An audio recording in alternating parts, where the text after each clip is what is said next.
There are people who believe that every mother is loved, that every child appreciates the sacrifices made for them, that if a woman gives everything she has for her family, life will surely reward her with peace in old age.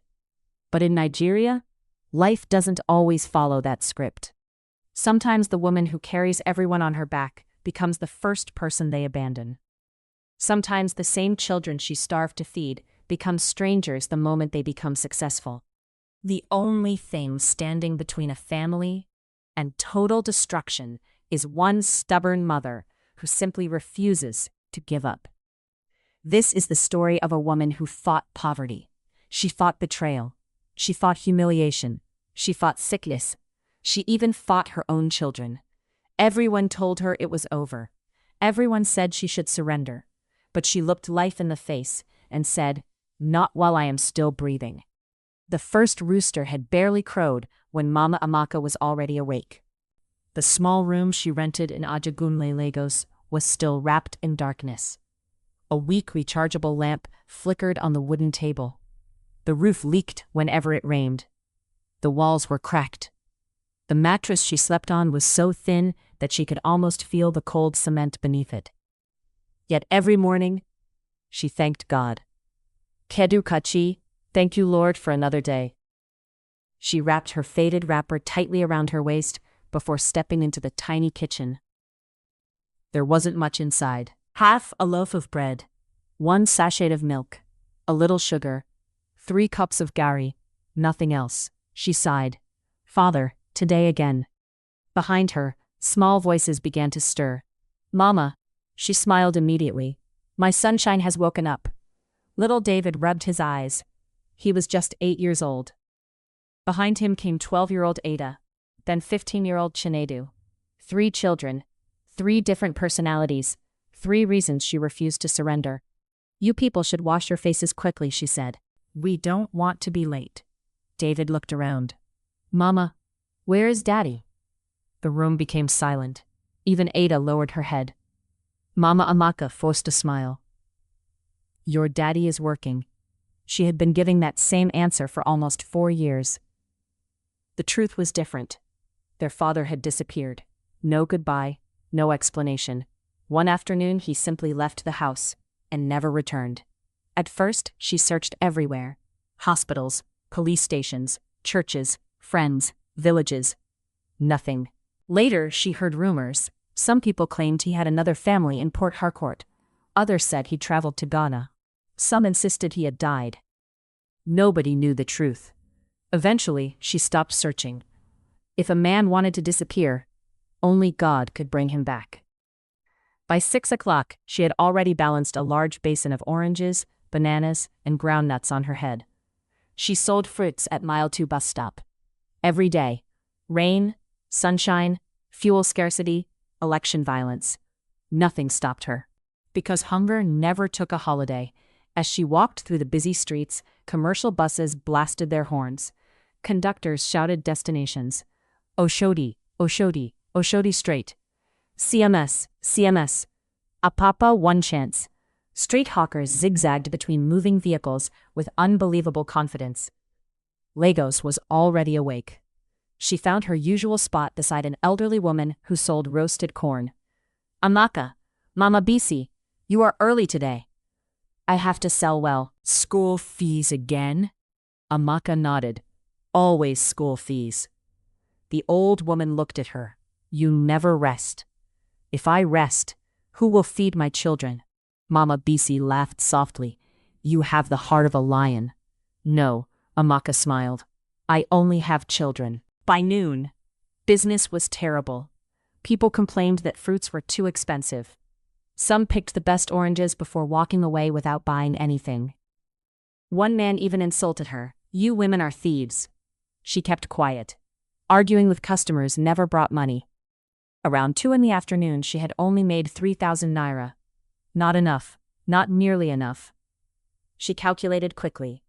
Transport, food, school levies, rent, electricity. Suddenly, she heard someone screaming. Thief! People started running. A young boy had snatched a woman's handbag. Before anyone reacted, he bumped directly into Amaka's tray. The basin crashed onto the ground. Hundreds of oranges rolled across the road. Bananas scattered everywhere. Groundnuts flew into dirty gutters. Vehicles crushed the fruits. Within seconds, everything she had bought on credit disappeared. She froze. She couldn't breathe. Her entire capital, gone. People ran past without helping. Some even picked the remaining fruits and disappeared. Mama Amaka rushed over. Jesus. Amaka slowly knelt on the hot, tarred road. She began gathering dirty oranges with trembling hands. 1, 2, 3. Most were destroyed. Then, without warning, she started crying. Not loud, not dramatic, just silent tears flowing down her cheeks. Mama Amaka held her shoulders. Don't cry. But she couldn't stop. How would she explain this to the wholesaler? How would she feed the children? How would she pay school fees? She had reached the point where even crying felt expensive. That evening, she entered the room carrying only a small nylon bag. The children noticed immediately. No fruits today? She smiled weakly. We sold everything. It was a lie. She cooked the last cup of gari into eba. There was only watery okra soup. She secretly reduced her own portion. David noticed. Mama, you're not eating. I already ate outside. Another lie. After dinner, the children spread their books. NECO examinations were approaching for Chinedu. Ada wanted to become a nurse. David dreamed of being an engineer. Amaka watched them quietly. Read well, yes, Mama. Education is the only inheritance I can give you. Chinedu looked up. Mama, when I become rich, I will buy you the biggest house in Lagos. I don't need the biggest house. I'll buy you a car. I can't even drive. I'll employ a driver. David jumped in. I'll buy 2 cars. Ada smiled. I'll build a hospital and you'll never pay hospital bills again. Amaka laughed until tears formed. My children. She hugged all 3 of them. At that moment, she believed every word. She believed love could survive poverty. She believed sacrifice always produced gratitude. She believed the future would be kind. She had no idea that life was quietly preparing the greatest test of her motherhood. The next morning, before dawn, there was a knock at the door. Bang. Bang. Bang. She frowned. Who could be visiting at that hour? She opened the door carefully. Standing outside were 2 men dressed in faded shirts. One of them carried a brown envelope. Are you Mrs. Amaka Okafor? Yes. You rented this apartment from Mr. Adewale? Yes. The older man cleared his throat. The landlord sent us. Her heart skipped. What happened? The house has been sold. She blinked. I don't understand. The new owner wants every tenant out. When? The man looked down. You have 2 weeks. The words echoed inside her head. 2 weeks. Not 2 months. Not even 1 month. Just 2 weeks. She held onto the doorframe to steady herself. But where will we go? I'm sorry. We are only delivering the notice.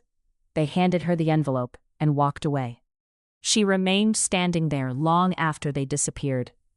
Inside, the children were still asleep, unaware that the only home they had known was slipping away. Amaka looked toward the pale Lagos sky. For the first time in many years, she whispered a prayer that sounded less like faith and more like desperation. God, I have carried this family alone for 4 years. I have done everything I know how to do. If you are still watching me, please, don't let my children become homeless. She wiped her tears before stepping back inside.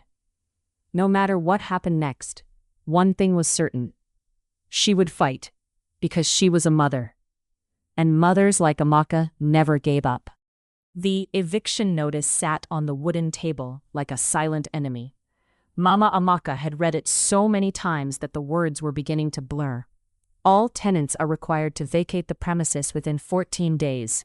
14 days.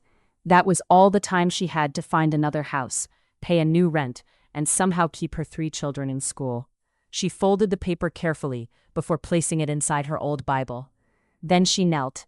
Father, you have never failed me before.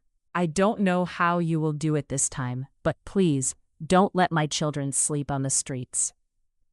The next morning, she left home earlier than usual. Instead of going straight to mile 2 to sell fruit, she decided to look for a cheaper apartment. She walked through narrow streets in Ajugunle, asking everyone she met, "Good morning, sir. Please, is there any room available for rent around here?" Others pointed her to buildings where the rent was far beyond her reach. One landlord laughed openly. "You want a room for 150,000 naira a year?" He looked around dramatically. "Madam, are we still in 2015? Some people nearby laughed. Amaka smiled politely, but inside, her heart broke. She had learned something about poverty. It wasn't just hunger. It wasn't just unpaid bills. Poverty had a way of stealing your dignity, one insult at a time. By midday, she finally found a small room behind an old mechanic workshop. The building leaned slightly to one side. The compound flooded whenever it rained. Children played barefoot beside an open drainage gutter. Still, to Amaka, it looked like hope. The caretaker unlocked the rusty door. The room was barely large enough to hold one mattress. The ceiling had holes. The window wouldn't close properly. But it was shelter. "How much?" she asked. The caretaker scratched his beard.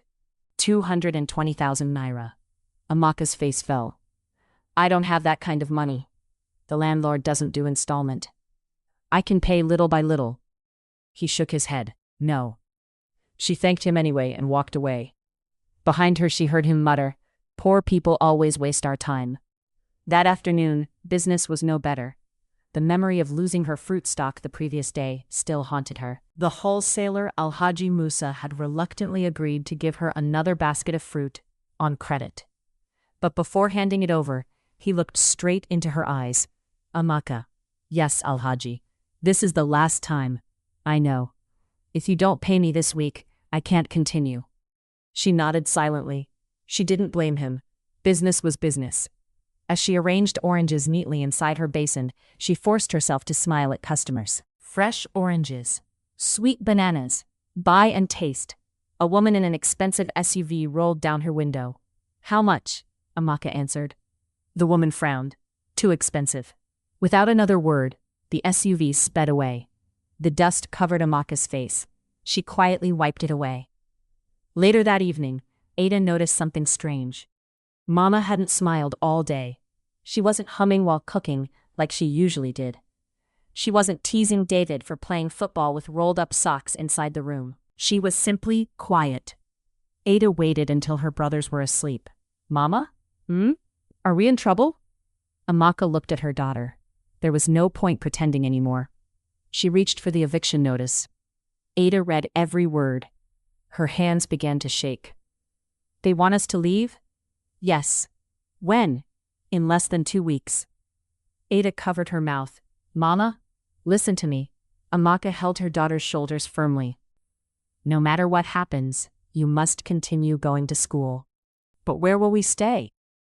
"I don't know yet." Ada burst into tears. "I don't want us to become homeless."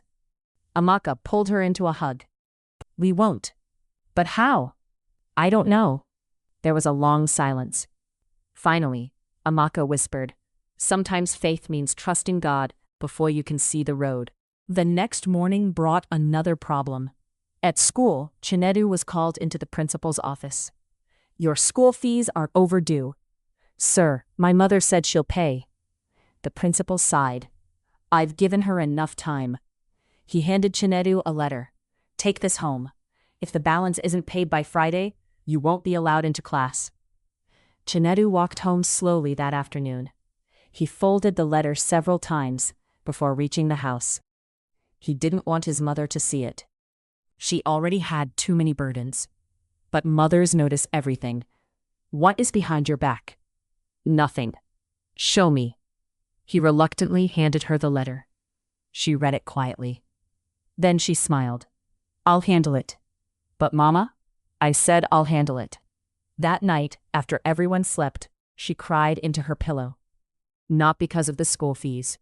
but because she had no idea where the money would come from. 2 days later, rain poured heavily across Lagos. Business stopped completely. People rushed for shelter. The roads flooded. Vehicles broke down. The little fruit she managed to display remained unsold. By evening, half the oranges had already begun to spoil. She carried them home anyway. As she entered the compound, her landlord was waiting. Madam Amaka. Good evening, sir. I hope you're preparing. Yes, sir. The new owner is coming next week. I understand. I know you're a good woman. But there's nothing I can do. I know. She forced another smile. After he left, she looked at the leaking roof. Maybe this would be the last time rain entered this room. Days passed. One by one, the neighbors learned about the eviction. Some genuinely sympathized. Others simply enjoyed the gossip. Did you hear? They're throwing Amaka out. I heard her husband abandoned her. No wonder. 3 children without a man. One afternoon, while fetching water, she overheard 2 women whispering, she should send one of the children to the village. Exactly. How can one woman manage 3 children? Amaka walked away without saying a word. She had learned long ago that answering every insult only made life heavier. That evening, David came home unusually excited. Mama, what happened? My teacher says there's a science competition. That's wonderful. The winner will get a scholarship. Amaka's eyes widened. A scholarship? Yes. If I win, you won't pay my school fees anymore. She hugged him tightly. My son, I'll study every day. You'll win. I promise. For the first time in days, hope returned to the little room. Unfortunately, hope didn't last long. The following afternoon, while selling fruit, Amaka suddenly felt dizzy. The road spun around her. Voices became distant. She tried to hold on to her tray, but her hands became weak. Everything went black. She collapsed. People rushed toward her. Mama, somebody bring water. Call a hospital. Mama Bissy knelt beside her. Amaka. No response. Her eyes remained closed. She woke up hours later in a small private clinic. The doctor stood beside her bed. You fainted because of exhaustion. I'm fine. No, you are not. He looked through her file. When was the last time you had a proper medical checkup? She laughed weakly. I don't remember. You've been under serious stress. You need rest. Rest. She almost smiled. Rest was a luxury she couldn't afford. Doctor. Yes? Can stress kill someone? The doctor hesitated. If ignored for too long? Yes. Her heart skipped. She immediately thought of her children. If anything happened to her, who would take care of them? If this mother's courage is touching your heart already, take a moment to support True Life Diaries by liking this video and subscribing to the channel. Stories like this remind us that behind every strong family is often one person carrying burdens no one else can see. Now, let's continue. When Amaka returned home later that evening, she discovered something that made her blood run cold. The children were outside. Their belongings were scattered across the compound. What happened? Ada ran into her arms. Mama, the new owner came. Amaka looked around in disbelief. Their mattress? Outside. Their cooking pots? Outside. Their clothes? Outside. Even David's school books lay in the dust. A tall man in a neatly pressed caftan stepped out of the building. You are Amaka? Yes, I bought this property. You received the notice? Yes, sir. I still have 4 days. I've changed my mind. Her heart froze. What? I need this room immediately. But you can stay elsewhere. My children.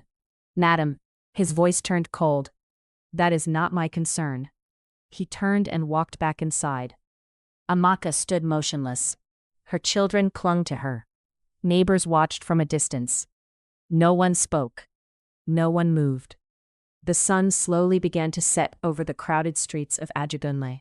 Mama Amaka realized she had nowhere to take her children that night. For a long moment, nobody moved. The evening traffic continued outside the compound. Hawkers shouted over one another. A generator from the next building coughed to life. Somewhere, a baby cried. But inside Amaka's world, everything had gone silent. David held tightly to her wrapper. Mama. Where are we going? She looked at her children. 3 frightened faces. 3 pairs of eyes waiting for answers she didn't have. We're going somewhere safe. She wasn't sure if she was telling them the truth or simply speaking the words she wished to become true. One of the neighbors, an elderly widow everyone called Mama Amaka, slowly stepped forward. Amaka? Yes, Mama. You can keep your things in my room tonight. Amaka looked at the old woman in disbelief. But your room is already small. I know, but no child should sleep outside. Tears filled Amaka's eyes. Thank you. Mama Amaka smiled gently. Today it is you. Tomorrow it could be me. That is how life is. Not everyone in the compound shared her kindness.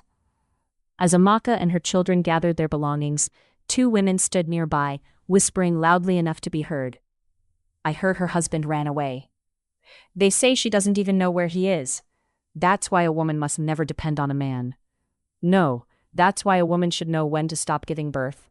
They laughed. Amaka pretended not to hear.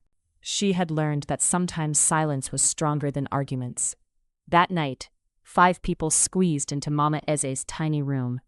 The children lay on one mattress. Amaka sat against the wall. She couldn't sleep. Every few minutes she checked that the children were covered with their wrappers. David turned in his sleep. Mama, I'm here. Don't leave us. I won't. He smiled without opening his eyes and drifted back to sleep. Amaka stared at the ceiling. Lord, I don't know what tomorrow looks like, but please, don't let my children lose hope because of me. Before sunrise, she was already outside. She didn't even have enough money to buy fresh fruit. Instead, she went to Al-Haji Musa's warehouse. The old trader frowned as soon as he saw her. Amaka. Good morning, Al-Haji. I've been expecting my money. I know, I don't have it yet. He folded his arms. You owe me for the last basket. I know. And now you want another one? She nodded slowly. Please. There was a long silence. Other traders watched from a distance. Finally, Al-Haji Musa sighed. You know why I keep helping you? She shook her head. Because every time I see you, I remember my own mother. He pushed a small basket of oranges toward her. This is the last credit. If you fail again, I understand. No arguments. I understand. May God bless your children. Business improved slightly that day. By afternoon, she had sold almost half the basket. Then someone called her name. Amaka? She turned. Standing before her was Ngozi. They had attended secondary school together over 20 years earlier. Ngozi, the 2 women embraced warmly. I almost didn't recognize you. You've changed. You too. Ngozi looked at the fruit tray. So this is what you do now? Yes. It's honest work. Where do you live? The smile disappeared from Amaka's face. We're staying with someone temporarily. Ngozi noticed the hesitation. For the first time in weeks, Amaka told someone everything. The missing husband, the eviction, the unpaid school fees, the debts, the uncertainty. Ngozi listened quietly. When Amaka finished, she reached into her handbag. She brought out some money. Amaka immediately stepped back. No. Please? I can't. This isn't charity. It's from one friend to another. Amaka shook her head firmly. I'll only collect it as a loan. Fine. As a loan. Amaka accepted it with trembling hands. It wasn't a fortune, but to her, it felt like someone had opened a small window in a room full of darkness. That evening, she paid part of Chinedu's school fees. When she handed the receipt to him, he stared at it in disbelief. Mama, I told you I'd handle it. He hugged her tightly. I'm sorry. For what? For making life difficult. My son. You have never been my problem. You are my reason. Days passed. The family continued sleeping in Mama Amaka's room. The arrangement became harder every day. The children couldn't study properly.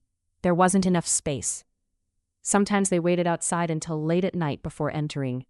Still, they never complained.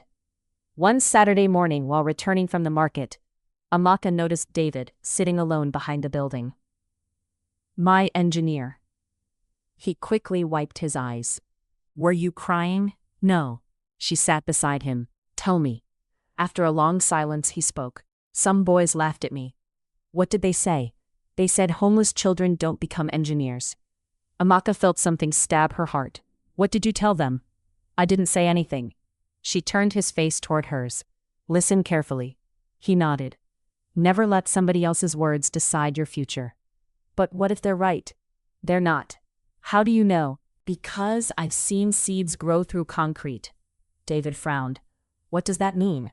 It means impossible things happen every day. That night, Chinedu made a decision. He waited until everyone had gone to bed. Then he quietly left the room. The next morning, Amaka woke up to find him gone. His school bag was missing. She searched everywhere. Then she found a folded note beneath her Bible. Her hands trembled as she opened it. Mama, please don't be angry. You have suffered enough because of us. I'm old enough to help now. Don't worry. I'll come back. I love you. Chinedu. The letter slipped from her hands. No. Without thinking, she ran into the street. Chinedu. People turned to look. She didn't care. She searched bus stops, markets, mechanic shops, construction sites. She showed his picture to everyone. Have you seen this boy? Most shook their heads. Hours passed. The sun climbed higher. Still no sign of him. Late in the afternoon, someone pointed toward a busy junction near Apapa. I think I saw a boy like that washing buses. Amaka ran. When she arrived, she saw him, her firstborn, her 15-year-old son, barefoot, holding a dirty bucket, scrubbing the tires of a commercial bus. His school uniform had been replaced by torn shorts. Grease covered his hands. The bus conductor threw a 500 naira note toward him. Hurry up. Amaka stood frozen, her vision blurred. Chinedu? He turned. The bucket fell from his hands. Mama. Neither of them spoke for several seconds. Finally, she walked toward him. Without raising her voice, without slapping him, she simply hugged him. Right there beside the dirty buses. People watched silently. He broke down. I'm sorry. I just wanted to help. I don't want you to suffer anymore. Amaka cried too. My son, I didn't raise you to carry my burdens. I raised you to chase your dreams. But we need money. We need education even more. He lowered his head. I thought if I worked. You'll work. But not today.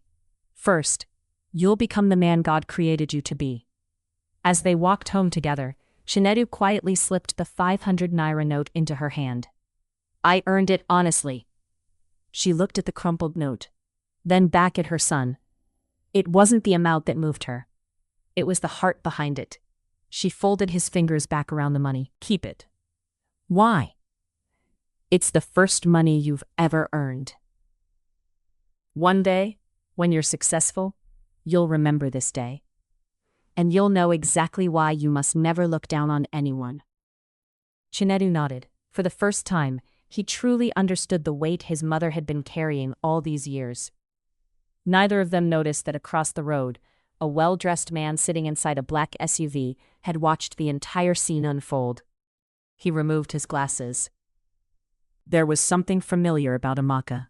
Very familiar. He frowned as the SUV slowly drove away. The black SUV disappeared into the busy Lagos traffic. Inside the vehicle, the man sitting in the back seat kept looking through the rear window until Amaka and Chinedu were no longer in sight. Sir? His driver glanced at him through the rearview mirror. Should we continue to the office? The man didn't answer immediately. Instead, he closed his eyes.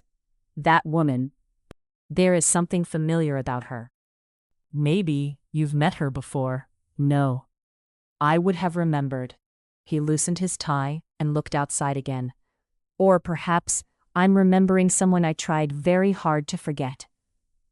Back in Ajagunle, life became even more difficult. Although Mama Eze never complained, Amaka knew they couldn't stay there forever.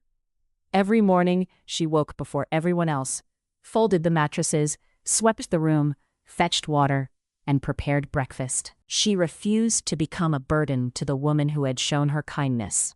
One evening, Mama Eze laughed. My daughter, You behave like this is your own house. Amaka smiled. If someone opens their door for you when the world closes every other door, you must leave that place better than you found it. The old woman nodded proudly. Your mother raised you well. Amaka looked away. I hope my children will one day say the same about me.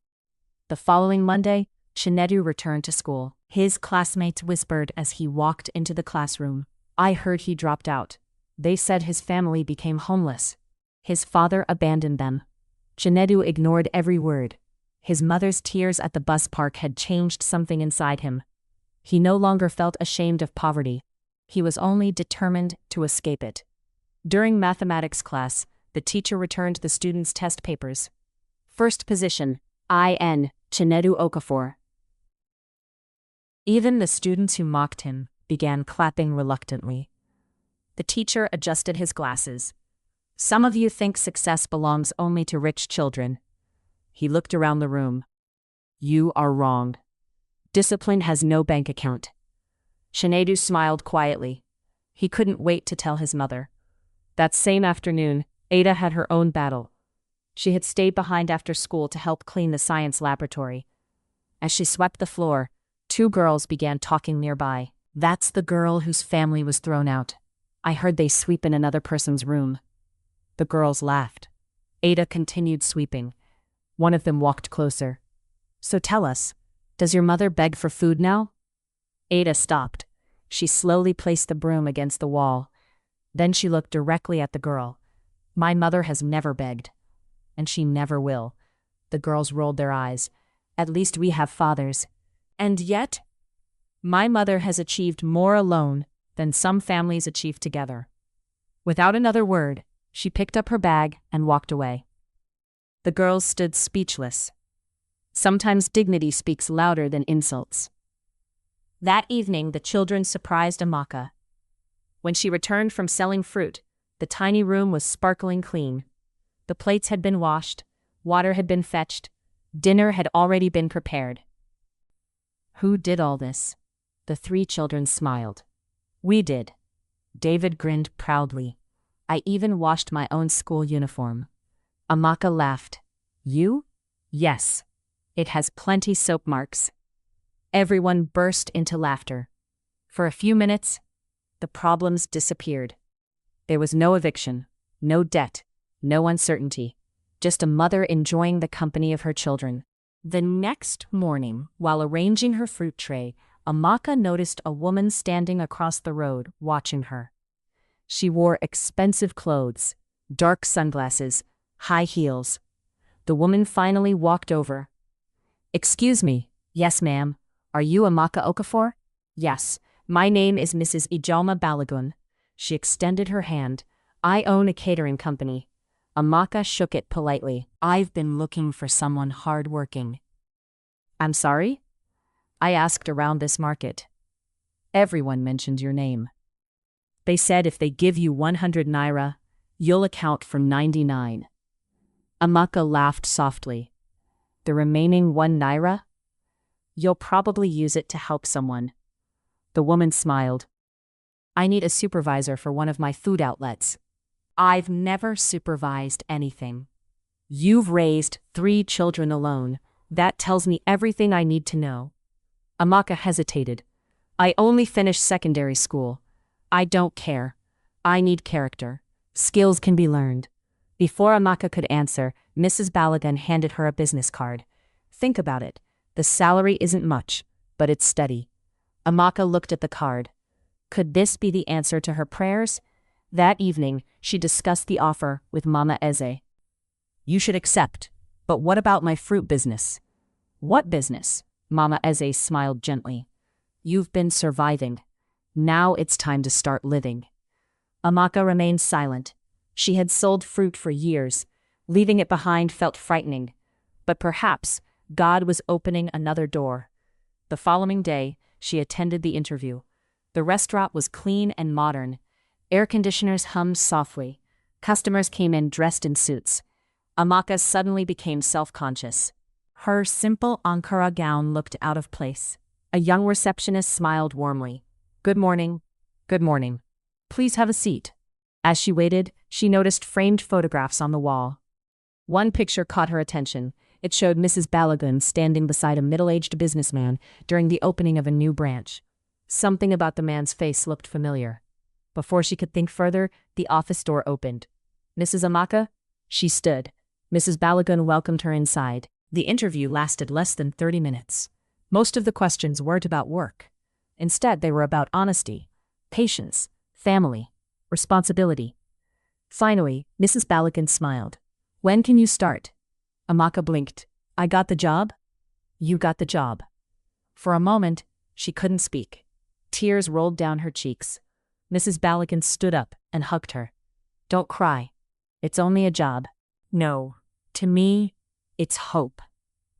That evening, the children celebrated with pure joy. David danced around the room. "Our mother has an office job." Chinedu laughed. "Mama is now a big woman." Ada hugged her tightly, for the first time in many months. The future looked brighter. But life had one more surprise waiting. 3 days after she resumed work, Mrs. Balogun called her into the office. "I'd like you to meet someone." A man walked into the room. He was the same man who had watched Amaka from the black SUV days earlier. He stopped walking. She stopped breathing. Their eyes met. The man whispered, "Amaka." "I'm sorry. Do I know you?" He stared at her for several seconds before speaking again. "You probably don't remember me. My name is Emeka Nwosu." The name hit her like a thunderbolt. Emeka, her childhood friend from Enugu, the young man who had once promised to marry her before life separated them. She hadn't seen him in over 25 years. He smiled sadly. "I've been searching for you for a very long time." Before Amaka could answer, the office door burst open. A young woman rushed inside, visibly upset. "Dad." She looked at Emeka, then at Amaka, then back at Emeka. Her face hardened. "So this is her?" The room fell silent. "Dad, is this the woman everyone has been talking about?" Amaka looked from one face to another, completely confused. She had no idea that accepting this new job had just pulled her into a family conflict far bigger than poverty. If you're enjoying this emotional journey, don't forget to like, subscribe, and turn on the notification bell so you never miss another episode from True Life Diaries. And tell us in the comments, what would you have done if you were in Mama Amaka's shoes? Now, let's continue this unforgettable story, where long-buried secrets begin to surface, loyalties are tested, and Amaka discovers that her greatest challenge may not be poverty, but the past she thought she had left behind. The room was so quiet that even the ticking wall clock sounded loud. Amaka looked at the young woman standing at the office door. The young woman looked back with eyes full of anger. She couldn't have been older than 26. She wore an expensive navy blue suit, designer heels, and carried herself with the confidence of someone who had never worried about her next meal. She pointed at Amaka. "So, she's the woman?" Amaka stood up immediately. "Neka, that's enough. No. You've been hiding things from me for weeks. You suddenly start asking people to find someone called Amaka. Then she appears in our company. And now you expect me to believe it's a coincidence?" Mrs. Balogun quickly stepped between them. "Neka, please, this isn't the place." But Neka wasn't listening. She looked directly at Amaka. "How much did he promise you?" "I'm sorry? My father is a wealthy man. Women come around him all the time. So tell me, what do you want?" The words hit Amaka like a slap. She stood there speechless. Then she quietly picked up her handbag. "I think I should leave." She turned toward the door. Amaka's voice stopped her. "I owe you an explanation." She didn't turn around. "No, sir, you don't owe me anything." She walked out. Outside the office building, she stood by the roadside, trying to stop the tears. She had only just begun rebuilding her life. Now, people were already judging her. She whispered to herself, "Not again." A security guard approached. "Madam, are you all right?" She forced a smile. "I'm fine." But she wasn't. That evening, she didn't tell the children what had happened. Instead, she focused on dinner.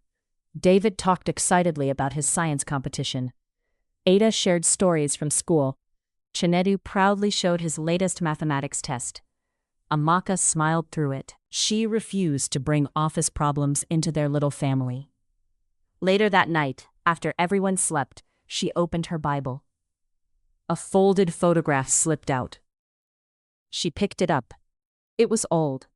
The edges had faded. It showed two teenagers standing beneath a mango tree in Enugu. One was herself. The other was Amaka. She smiled sadly. Back then, life had been simple. 27 years earlier, they had grown up in neighboring compounds. Everyone believed they would eventually marry. Amaka was kind, hardworking, always talking about becoming an engineer. Amaka dreamed of becoming a teacher. They planned everything together, until life interrupted. Amaka received a scholarship to study overseas. Amaka's father became seriously ill. She stayed behind to care for her family. Letters were exchanged for a while. Then, they stopped. Years passed. She met her future husband. She married. Amaka disappeared into memory. The next morning, she arrived at work determined to focus only on her duties. She supervised the kitchen staff, checked deliveries, helped customers, balanced receipts. By lunchtime, Mrs. Balagon approached. "Can we talk?" Amaka nodded. "I'm sorry about yesterday." "You have nothing to apologize for." "My niece misunderstood." "I understand." Mrs. Balagon sighed. "There is something you should know." She lowered her voice. Amaka never married again. "I thought, he was engaged once, but his fiancée died before the wedding. He raised Neka. She's actually his late younger brother's daughter." Amaka blinked. "So, she's not his biological child?" "No. But to him, she is his daughter." Everything suddenly made sense. Neka wasn't protecting an inheritance. She was protecting the only father she had ever known. That afternoon, Amaka arrived at the restaurant. He waited until Amaka finished work. "I'll walk with you." "There is no need. Please." Reluctantly, she agreed. For several minutes they walked silently through the busy Lagos streets. Finally, Amaka spoke. "I searched for you." She looked at him. "For years. I came back from England. Your family had moved. Nobody knew where. I heard you got married, so I stayed away." "I did. I was happy. At least, I thought you were." He stopped walking. "Then 2 weeks ago, I saw you near a papa. You were hugging your son. I almost called you name, but I wasn't sure." Amaka smiled faintly. "Life has changed us." "It has." "I heard about your husband." She looked away. "I don't know where he is." "I'm sorry." She nodded. "I stopped waiting a long time ago." As they reached the bus stop, Amaka reached into his pocket. He brought out an envelope. "Please." She immediately stepped back. "No. It's not charity. No. It's simply help. No." People nearby slowed down to watch. Amaka looked him straight in the eyes. "I appreciate your kindness. But if my children see me depending on old friends, what lesson will I teach them?" Amika slowly lowered the envelope. He smiled. "You haven't changed." She smiled too. "I've changed. I've just refused to lose myself." A few days later, David's science competition finally arrived. Schools from across Lagos gathered inside a large hall. Students displayed homemade inventions. Some built water filters. Others created simple electrical circuits. David had spent 2 weeks building a hand-operated water pump using discarded plastic bottles, bicycle spokes, and old PVC pipes.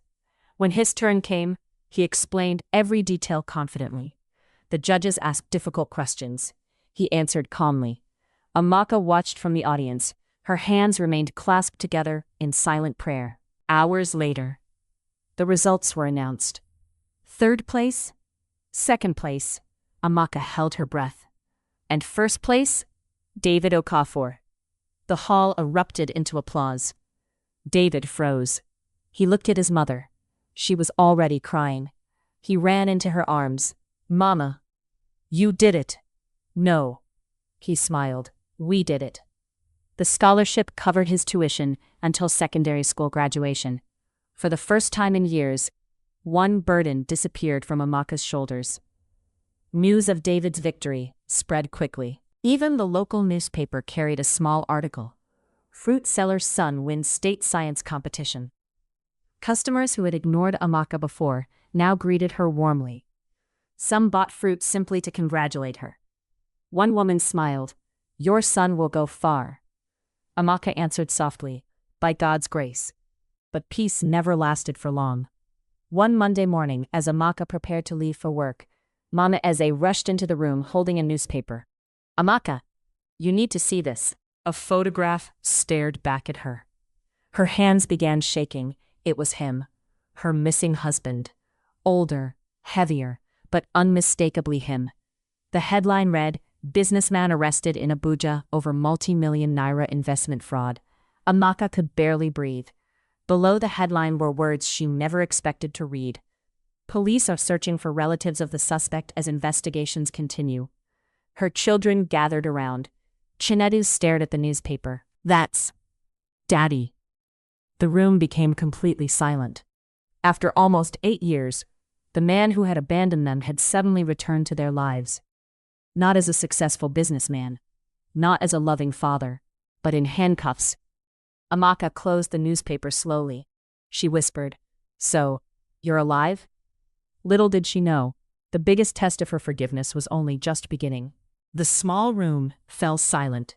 Nobody moved, nobody spoke. The only sound was the ceiling fan struggling against the afternoon heat.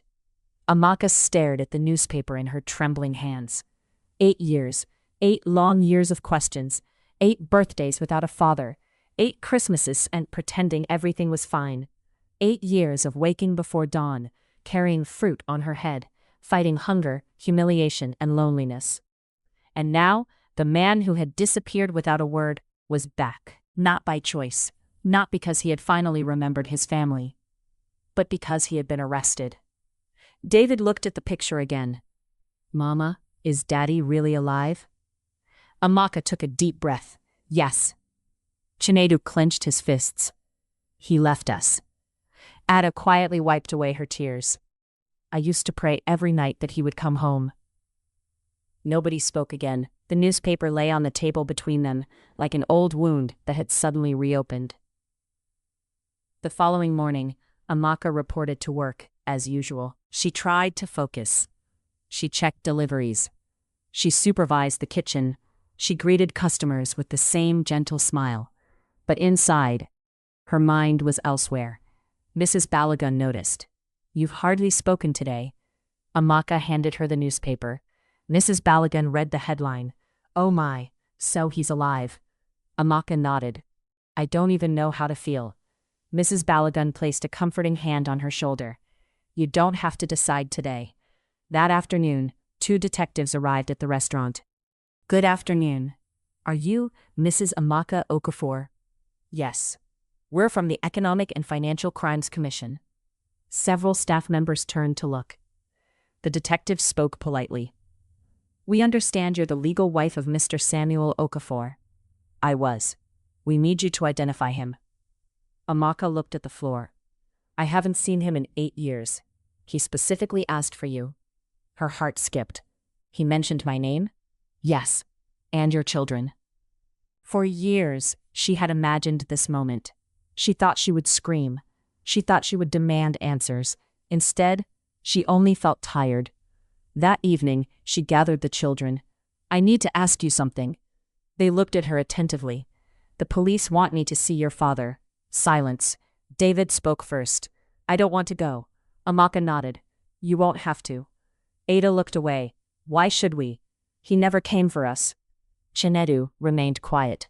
Finally, he asked, "What do you want to do, Mama?"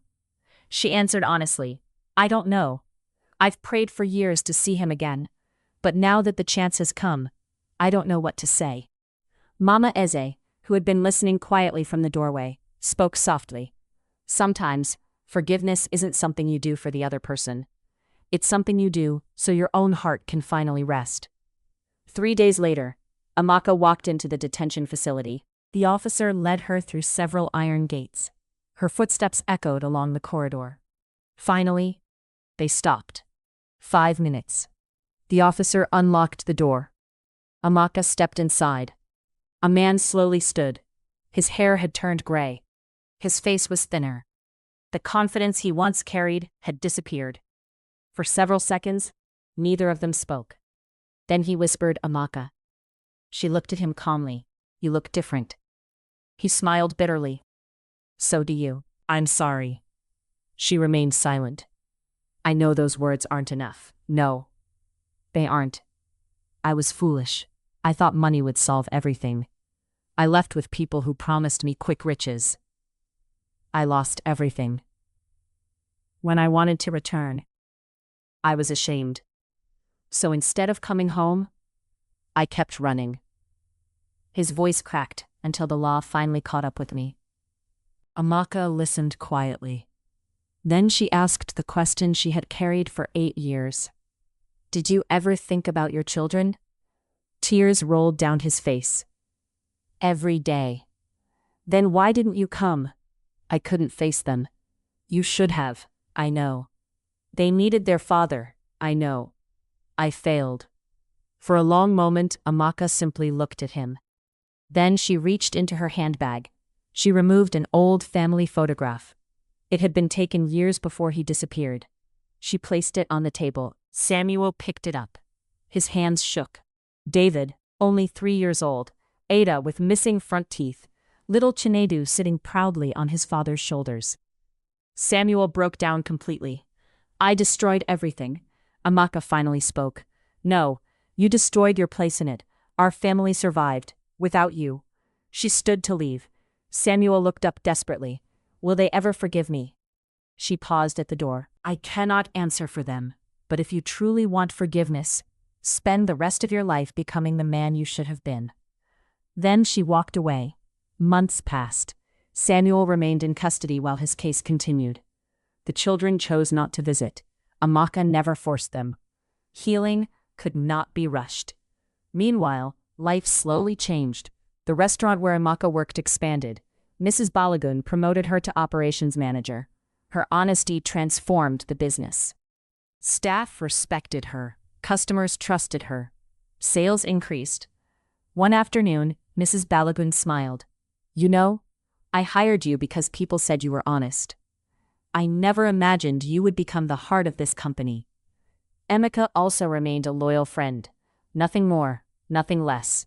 He respected the boundaries Amaka had set. One evening he said, "I've admired you since we were teenagers. I still do, but I won't pressure you. Thank you. My life belongs to my children right now. And that's enough." Emeka nodded. "I understand. Sometimes, real love knows when to wait." Years passed, one after another. The dreams Amaka had protected began coming true. Chinedu graduated at the top of his engineering class. The same boy who once washed buses to help his mother was offered a job by one of Nigeria's biggest construction companies. Ada fulfilled her childhood promise. Whenever she treated struggling mothers at the hospital, she saw her own mother in their eyes. She never charged patients for kindness. David, the little boy who built a water pump from scrap materials, won another scholarship, then another. Eventually, he earned admission to study mechanical engineering with full sponsorship. The boy who had once been mocked as the homeless child became one of the brightest students in his university. One Sunday afternoon, the family gathered inside their new home. Not a mansion, not a palace, just a comfortable 3-bedroom bungalow in Lagos. The children had secretly bought it for their mother. As Amaka stood in the sitting room, Chinedu handed her a small envelope. She opened it. The property documents were inside. "Mama, this house is yours." She looked at them in disbelief. "What?" Ada smiled through tears. "You gave us a future." "This is only the beginning." Amaka couldn't speak. She simply cried. The same woman who had once searched desperately for a single room now owned her own home. A few weeks later, The family organized a Thanksgiving service. Friends, neighbors, former customers, even Mama Ezzy attended. She walked slowly with the support of a cane. Amaka rushed to embrace her. "My second mother." "I told you. Storms don't last forever." After the service, Amaka was invited to say a few words. She stood before the congregation. The microphone shook slightly in her hands. "When my husband disappeared, I thought my life had ended. When we were thrown out of our home, I thought God had forgotten me. When people laughed at my poverty, I almost believed them. But every morning, I chose to stand up again. I wasn't the strongest woman. I wasn't the richest. I wasn't the smartest. I was simply a mother who refused to give up." The church erupted in applause. Many people wiped away tears. That evening, as the sun set over Lagos, Amaka sat alone on the veranda of her new home. Children played football on the street. Birds flew across the orange sky. She closed her eyes and whispered, "Thank you, Lord," but for giving her the strength to survive it. Behind her, she heard familiar voices. "Mama, dinner is ready." She smiled. "I'm coming." She stood and walked toward the people who had always been her greatest blessing. Her children, her victory, her reason. And in that moment, she realized something profound. Success is not measured by how much money you have. It is measured by the lives you refuse to give up on. And because one ordinary Nigerian mother chose courage over surrender, 3 extraordinary lives were forever changed.